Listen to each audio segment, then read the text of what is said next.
Bonjour à tous. Je ne peux malheureusement être parmi vous aujourd'hui sur cette belle terre de Corse à laquelle je suis lié pour des raisons intimes, familiales. Mais je tenais vraiment à vous remercier du fond du cœur de votre invitation. J'y suis très sensible et j'espère pouvoir réparer mon absence lors d'une prochaine venue.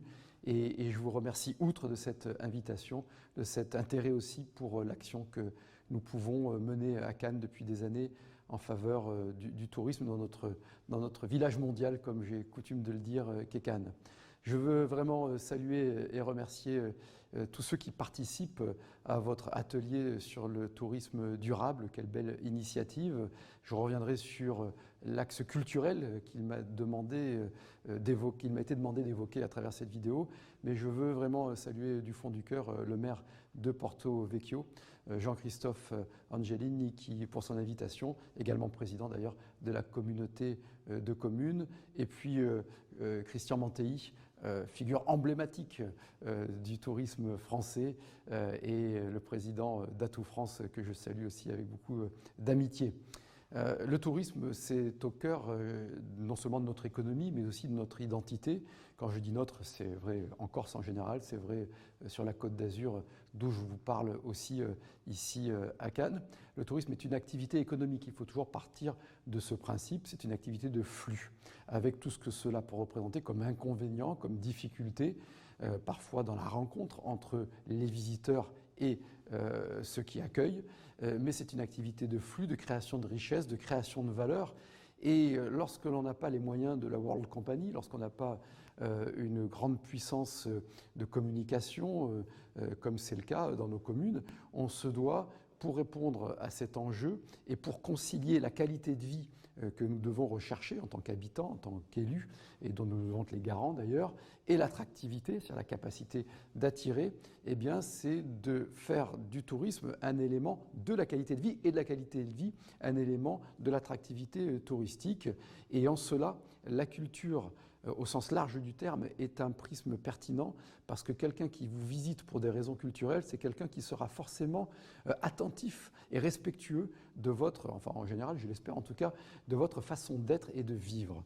Et c'est pourquoi la culture, qui est une fin en soi, c'est une finalité, car c'est une des caractéristiques de l'être humain, c'est la capacité de rupture par la création artistique. Il n'y a pas d'autre espèce animale qui ont ça en elle, donc c'est une distinction humaine, la culture, comme la prière, comme la politique d'ailleurs, cette capacité de se projeter dans l'avenir, cette capacité de sortir du cycle de la protection ou de la reproduction des espèces ou de l'adaptation des espèces. Donc la culture, elle est essentielle, ce que n'avaient pas compris les technocrates qui nous gouvernent au moment du Covid. La culture, elle caractérise l'être humain. Et la culture, elle est bien sûr une source d'élévation individuelle qui permet d'échapper au déterminisme social, au repli étroit identitaire. Mais la culture, elle est aussi une façon de faire un pas de côté et donc d'être bien avec les autres, d'être bien avec soi, d'être bien avec les autres. C'est pas l'objet de notre discussion aujourd'hui, mais il faut toujours le rappeler. Mais la culture, de façon plus prosaïque et pour la lier au tourisme, c'est un élément d'attractivité, c'est un élément aujourd'hui qui est quantifié. Atout France d'ailleurs pourra l'évoquer, mais les motifs de séjour, de déplacement culturel augmentent régulièrement dans le monde depuis une quarantaine d'années. Et donc la culture apparaît comme un facteur positif et puissant de flux touristique vertueux. La culture comment ? La culture d'abord comme patrimoine. L'entretien du patrimoine, la valorisation du patrimoine, le partage du patrimoine bâti, du patrimoine culturel, et vous en savez quelque chose à Porto Vecchio, est un élément d'attraction. Les remparts, les murs, la beauté des bâtiments, la beauté des édifices religieux, des édifices militaires où leur intérêt sont un élément de séjour et d'attractivité touristique. Mais il ne faut jamais oublier que le patrimoine n'est qu'une ancienne création. Donc si l'on veut que le patrimoine vive, il faut l'entretenir, mais il faut aussi créer du patrimoine, donc de la création.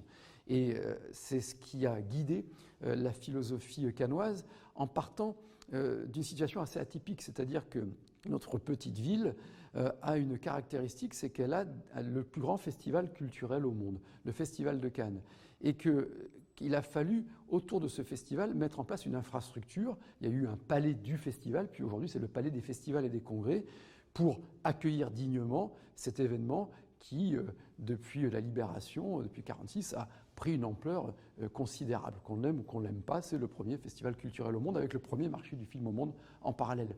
Et une fois que ce bâtiment a existé, il a fallu le remplir hors du festival. D'où le MIP TV, le MIPCOM, plus grand marché mondial de la communication, le MIDEM, dont la ville vient de racheter la marque, on a relancé le MIDEM sur l'industrie musicale, donc des manifestations dont certaines n'ont rien à voir avec la culture, mais dont beaucoup ont à voir avec la culture.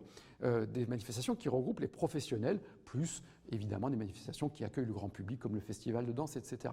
Donc une spirale vertueuse qui est partie de ce qui est souvent le dernier maillon de la chaîne, l'événement, mais nous, ça a été le premier maillon, et ce qui a généré une infrastructure, et qui ensuite nous a, j'allais dire obligés, mais c'était, je trouve, une lucidité de tous les prédécesseurs que j'ai eus, que de cultiver, c'est le cas de le dire, la dimension de Cannes comme carrefour des créateurs internationaux et des diffuseurs internationaux de culture, et de créer des flux vertueux.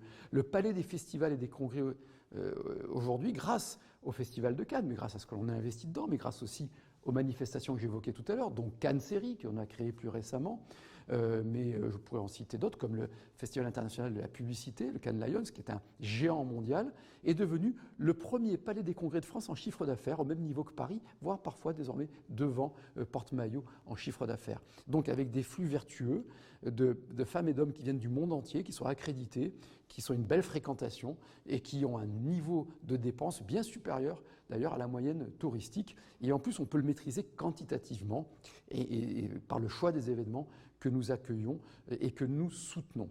Donc, les événements culturels ont préfiguré une identité locale qui est très importante, parce que dans la compétition, le tourisme c'est une compétition, il faut trouver des avantages compétitifs. Et parmi les avantages compétitifs, outre la beauté des sites, enfin tous les avantages naturels que l'on peut avoir et entretenir et préserver et protéger, il y a bien sûr cette notion de marque. Nous développons tous, volontairement ou involontairement, des marques territoriales.